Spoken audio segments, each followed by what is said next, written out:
wait a minute. Oh, We're I think live. we are live. Good afternoon, Crystal. How are you? I am wonderful. And you? I am great. It's really cool how sometimes technology changes on you without telling you. Yeah, it's good for that. I think it's purpose in life is to do that. Yeah, sometimes.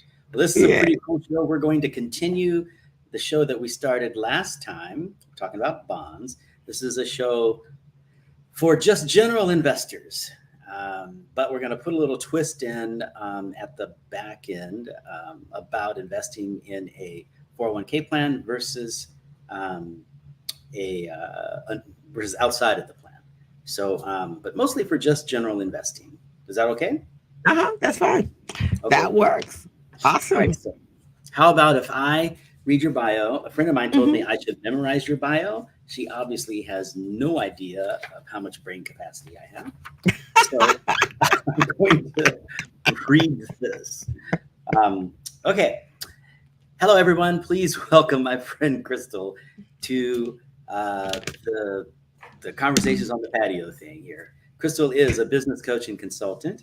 She's the CEO of Mitchell Business Solutions, co director of Recycling Black Dollars, co host of The Business Zone with Crystal and Gilbert, that other weekly online radio show. She's an instructor at Mount San Antonio Community College, a certified network for teaching entrepreneurship instructor, and a QuickBooks Pro Advisor financial strategist. Hey, Crystal, how are you? Hey, Javon, how are you today? I'm doing great. I Awesome. am, of course, Awesome. Jevon Thomas, retired licensed retirement plan advisor, and we're about to talk about bonds. Ooh. So, like I said, last at the top of the show, last time we talked about some of the guts of bonds. So, just briefly review that. So, we know the bond issuer, that is the person that floats the bond or the person that's actually borrowing the money, right? So, we know Hmm. bonds are when an investor lends money instead of stocks, where a person buys pieces of a company. Makes sense? Hmm. Okay, so then we have the principal. That's the face value. So it could be $100,000 bond, or you could buy a $2 million bond, or a state could offer a $3.5 million bond, let's say. But the face value is the actual amount that the issuer is trying to borrow. Okay. Then we have the coupon rate. That's the rate that the issuer is going to pay you. Because remember, when you buy a bond, you say, I'm going to give you this X amount of dollars. Say you buy a $100,000 bond. I'm going to give you this $100,000. The coupon rate is the amount of interest you're going to pay me for the length of time of the bond. And then I get my money back. Right. Next. So if So I you're buy investing in their debt, right? their debt, exactly. And then we have the maturity date. That's when the bond comes due. So if you have a 10-year bond from here, 2007 and 2024, then 2007 or 10/7 2000 or 2034 would be Hmm. the end of that. That would be the maturity date. That would be the end of that bond period. And that way you could get your money back. So if you bought a $100,000 bond for $100,000 10-year bond today, 10 years from now, you get your $100,000 back. Not a Okay. bad deal, right? No, not bad, and it's for investment anyway, right? So it's not like you are sitting on pins and needle and need it tomorrow. Yep, there you go. Okay. Exactly. Yield is the return you earn on the bond. So that's a combination of the coupon payments and if the bond was sold before maturity. So you can always sell the face value of your bond depending on interest rates and the coupon. So you can imagine, um, and this is going to get into something that's a little bit on the hairy side. So let's say you have a 5% bond Mm-hmm. for $100,000 and interest rates go up, right? So interest Mm-hmm. rates out there in the world, they go up. So now your 5% bond isn't worth as much as it would have been. So that means the price of that bond, that $100,000 that you're getting 5% for, that just went down. So now you're getting 5% on $100,000. Did I just lie about that? I think I just lied about Uh-oh. that.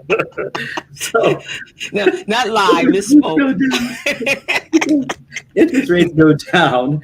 So now you're on that 5% on that $100,000 bond.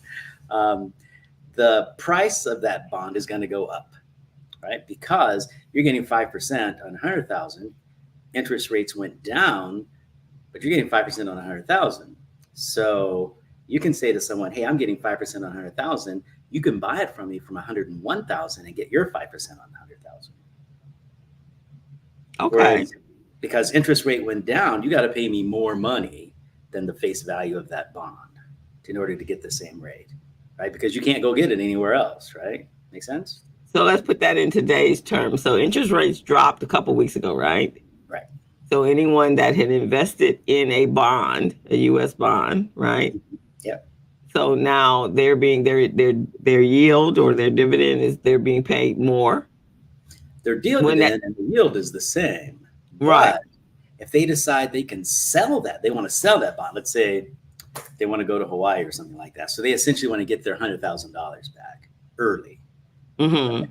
So since interest rates went down, their $5,000 coupon is worth more because interest rates went down. Okay.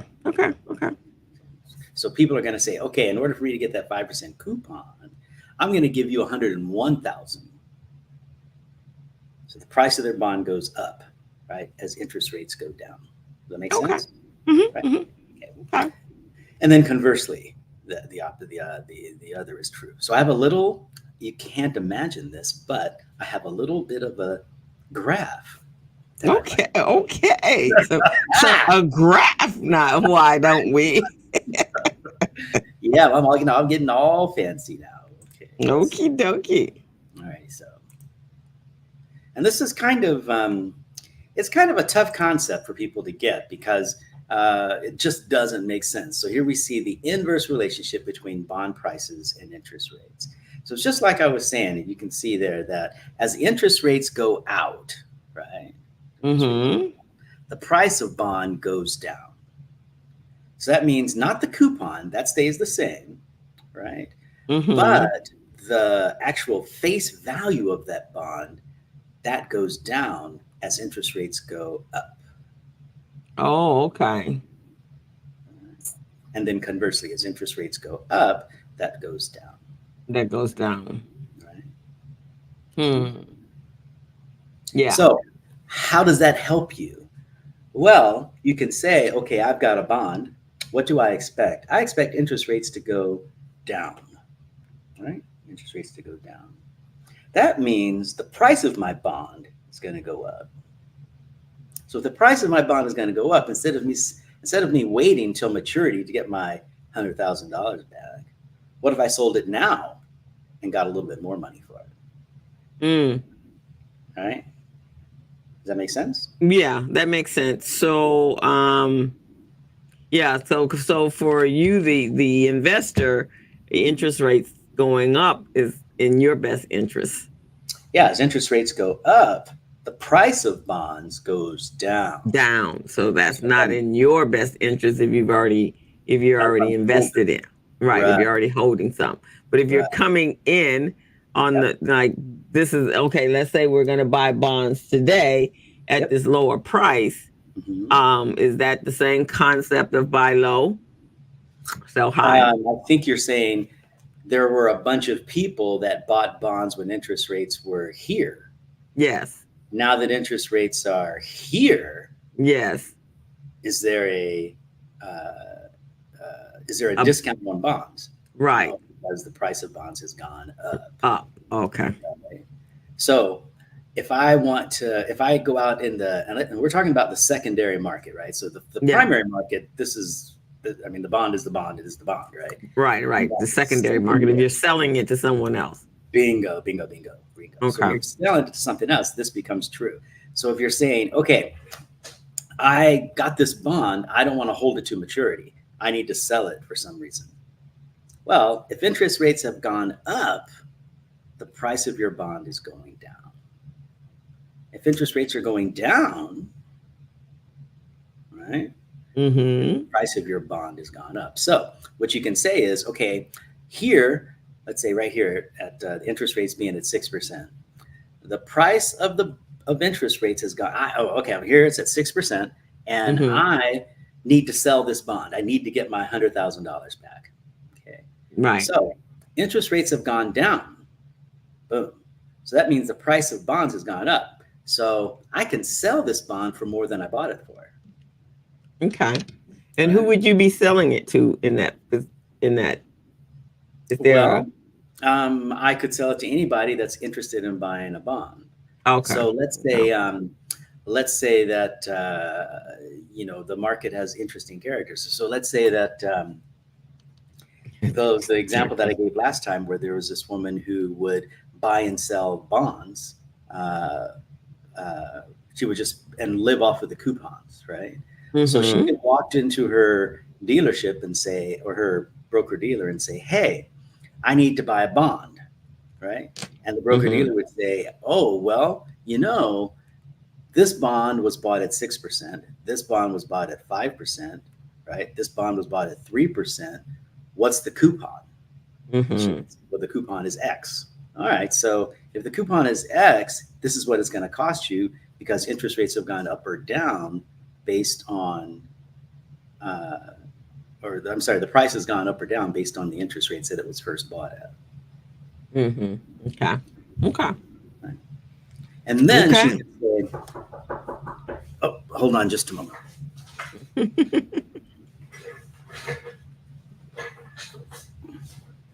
Excuse me just a moment. Okay. So as Jevon deals with his door, so again, we're talking about making sure you understand how you are spending your money, and then what is beneficial for you and to your advantage, and what is to your disadvantage, and also the options that you have in the event of circumstances that take place that you have no control over. So you basically have no control over the rise and fall of interest rates. That's all through the government. So, but you do have choices and options, and the better information, the more information you have, the better decisions you'll make for your money. Okay, now we're back to Jevon. Yes, sorry about that. We had a lost cat going. Oh, okay. Well, I just did a little input in between there. So great. So now we understand the relationship between bonds, and we know there's a primary market and a secondary market. And depending on where you are, you can avail yourself of both of those. Okay. Makes sense? And depending on what it is that you need. Okay, so that's the guts of bonds. Okay, so now let's talk about how we're going to use these in our portfolio. We sort of already did that a little bit, but let's talk about that. Okay. So I'm going to get out of here, stop sharing. We're going to go back to here, get out of that. Okay, so how do we use that? How do we use bonds in our portfolio? Well, number one, we need to realize that the return on bonds in general has been between 7 and 9%, whereas since the crash of 1929, the return on stocks has been between, let's say, 8 and 11%. Okay, so bonds tend to have a little bit less return than stocks do, which means to us as the investor, they add a little bit of stability to our portfolio. They take a little bit of risk out of our portfolio, and so therefore the return is less. So generally, when we are looking at our portfolio and we want to decrease the risk, and let's say the word volatility, we want to decrease the volatility of our whole portfolio, we add bonds in the mix. So when I do the questionnaire with folks, I'm actually trying to determine what their risk tolerance is. That is, what is the right amount of bonds for their portfolio versus the right amount of stocks for their portfolio. And Okay. the good thing, so the good thing about that is the numbers have already been figured out. And every mutual fund company out there has a similar questionnaire. And they generally have between 8 and 10 questions on them. And all they are is trying to figure out what slot you fit into. 20%, 40%, 60%, 80% bonds, 100% bonds, right? So they're all that way. So when people say to me, I'm sort of a moderate investor and I just, need to make this or that, I always go back to that questionnaire so that I know where to put them. And I would go on a limb and say this: if you're talking with a financial advisor and you start talking about what type of risk tolerance you have, and he doesn't pull out that questionnaire, or she doesn't talk with you about the questionnaire to put you in those kinds of categories, I would think very seriously about not hiring that person, right? Because that's how the world works with regard to investing, because I don't know what you mean by moderate. I don't know what you mean by not aggressive. I don't know what you mean by those words. Don't make sense, but I understand 20, 40, 60, 80 makes sense. Okay. The other thing that I want to bring up is after the show that we did last time, one of the CPAs that's in our audience let me know that bonds that are issued by the U.S. government are generally not taxable at the state/municipal level, right? And bonds that are issued at the municipal level are not generally taxable at the federal level, and they're generally not taxable at the municipality or the state that they're in right now. So if you're an investor and you're really worried about paying taxes, depending on where that bond comes from, be it state or corporate, there may be a way to reduce your tax liability for the income that you're receiving. Does that make sense? Oh, because I think I asked that question, right? Was it a taxable event once it was sold? Yeah, So it is a taxable event. Go ahead. Oh, so okay. So on a municipal level, no.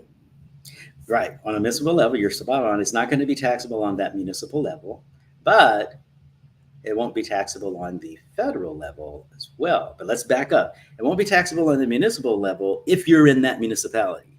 So I live here in Southern California in Orange County. Okay. So if I bought an Orange County an Orange County bond, it probably won't be taxable here in Orange County, but it most certainly won't be taxable at the federal level. Okay. If I buy a federal bond, it won't be taxable at the municipality/state that I live in, right? Okay. But if I buy a Tennessee bond, that's going to be taxable. Okay. So as long as you're in that particular, but now that's the municipal, but on a federal level. Yep. Then on the federal level, it's rarely, your bond is rarely taxable at the state level. Okay. Okay. Okay. So pretty interesting. Something to throw in the mix, especially if now here's the kicker. If you put that bond inside your 401k plan, then there's no tax liability on the growth of that bond, right? Oh. Because you're inside the 401k. Inside, but if you were to buy it outside. Bingo. Okay. You have those rules that you have to mess with. And it's for that reason that some people say, well, why should I buy a government bond or a municipal bond inside my 401k? Because the tax liability doesn't work for me. So why am I going to get less return than I could outside of my 401k in a corporate bond? And the answer is government bonds because they're government bonds, they tend to be a little bit less volatile than their corporate counterparts. Right, so it's all risk is associated with return, right? So as we go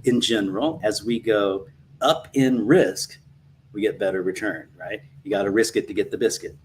As we go down in risk, our return goes down, right? Okay. You're not going to take the risk, you don't get the money, right? You got to risk it.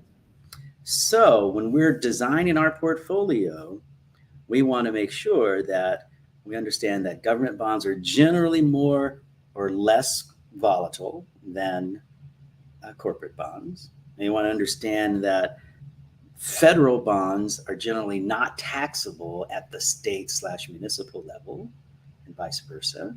Municipal bonds are generally not taxable at the state level. Okay? So all those things are going to play into our decision as to which bonds we want to buy. But that ain't all. Just to confuse you a little bit. Some more. Just a little more. Of course, one thing we talked about was, the risk of interest rates are going to go up or down. So lots of times people are like saying, okay, interest rates are going down. So that's a good time for me to buy a house. I want to buy my house. I want to buy the house. Well, it's also a good time, or it's also going to make bonds more expensive that are out there. So the bond market is saying, hey, the bonds that I currently have, if somebody wants to get this income stream, they're going to have to pay me more than I paid for the bond. Makes sense? Interest rates are going down. So that's a cool thing. So in a sense, since interest rates are going down, your house is becoming cheaper. Think of it that way. Okay. Right. And someone will may pay more for your house than it's worth because they can afford the payment. Okay. So see what I mean? Yeah. It's kind of good. Okay. And then, if interest rates go up, then now I'm looking at interest rates are going up. The price of my bond is going to go down. Right? Okay.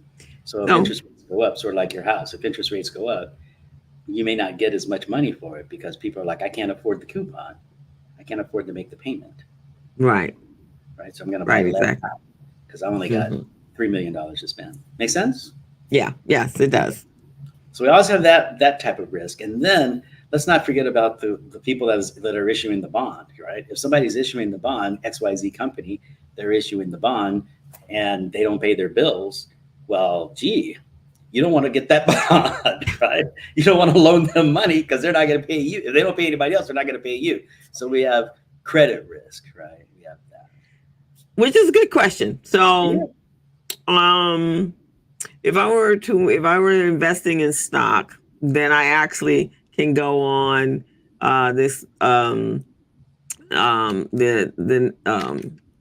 stock market exchanges, NASDAQ and New York Stock Exchange, and I can actually see, or through any a brokerage firm, and see the performance, see their financial reports, so I can evaluate whether or not that's a company that I want to invest my money in, right? Sure. You could say, okay, company XYZ, they have stock out there. The stock's been rising. I can see that the stock's been rising. I want to buy that. Or the stock's been falling, but I know something else is going to happen. I can buy it cheap, so I can buy that. But yes, most definitely. You can look that up with that. And then, now, can I do the same thing with bonds? You go to the bond desk, back to your broker, right? Okay. And you look at that bond and you see, when was the bond bought? What's the coupon rate on the bond? How much is that bond trading for now? And you'll know if it's trading for, if the face value of the bond is 100,000, it's trading for 200,000, then interest rates went down after they bought the bond. Make sense? Okay. Interest rates go down. Yeah. Because you have to be able to do your due diligence. Yeah, and I think, when you're inside your 401k plan, of course, you don't have to make those decisions, right? You're looking at volatility in your portfolio. When you're outside the 401k plan, those things become important when you're using that bond for income or you're using that bond for investment purposes, right? So, because that credit rate risk is always there.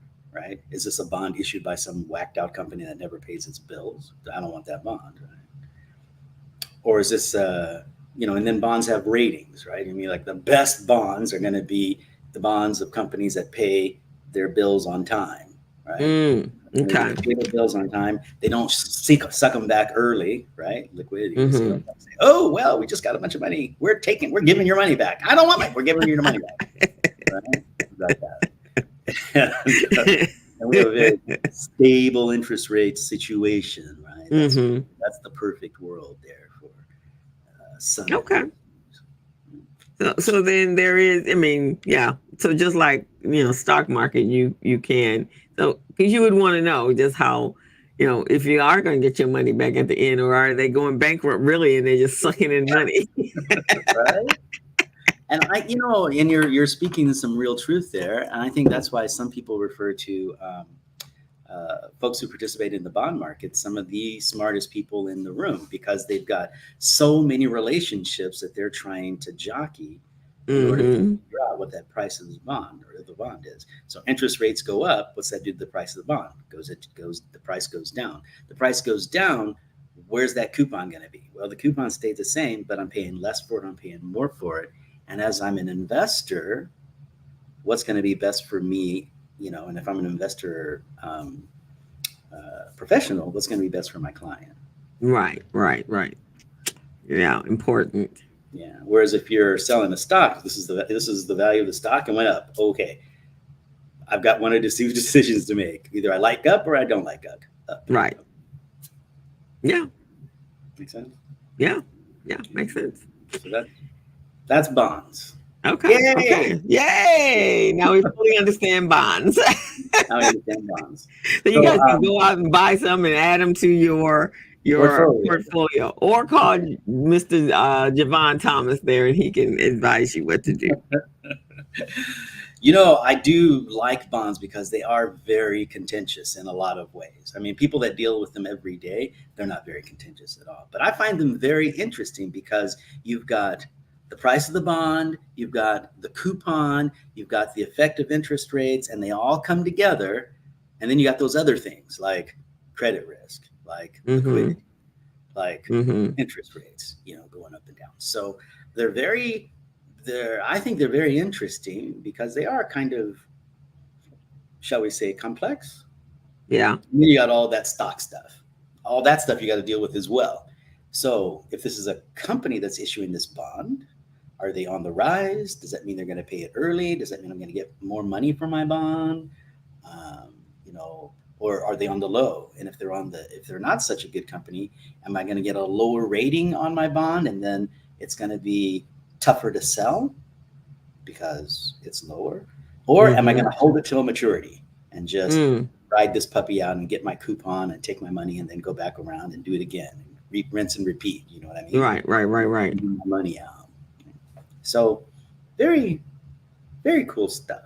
Very cool stuff. Yeah, I think so. But you don't really. I mean, stock market. One is probably more familiar with that than they are bonds. I mean, even I mean, when in my portfolio and when they're doing the suggestions, it's like bonds. Okay, but who are they and why do I want to do that? Right. So it's not as much information available to you as to why you'd want that included. It says it should be that's a balanced portfolio, right? Is to have some of those in there, but they don't really tell you anything else about them. They're just there as on the very bottom of the suggestion list. On the suggestion recommended list. Yes, exactly. You're making a really good point, and that's why it's really important to go to a licensed provider /trader /financial analyst, so that they know what they're talking about, and you can you're not going to be left out of there because you can make money on bonds, right? You can participate in the market, and many people do.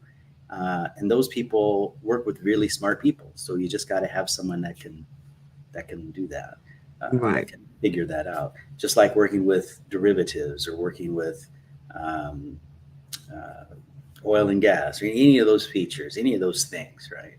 I guess oil and gas is a derivative, but working with alternatives versus derivatives versus, stocks versus bonds. We haven't explored all of it now, but hopefully you have an understanding that in general, as interest rates go up, the price of bonds goes down, and we're only talking about that what that bond was offered for. So you can determine, in a situation where interest rates are going down, you know, the price is going up. And so that might be a good time for you to sell your bonds, Mm, right? yeah, exactly. Rather than buy your bonds. So Mhm. Okay. All righty. I think we're quite clear. good. Well, that's the end of our show. Okay. So thank you for joining me, and thank you for allowing me to tell this story again. Most people I know don't want to hear about bonds. You probably know why, because I was throwing all those things in there. A lot of folks don't want to know about them because they are complex, but that doesn't Right. mean that they're not opportunities for making money. So that's it for our show today. That's all of it about bonds. Next week, we're going to talk about qualified plans for small and medium sized companies. What's the best one to get into? So, with that, I will give you the last word, Crystal, and then we will go on to the other show. Or Okay. me. For next week.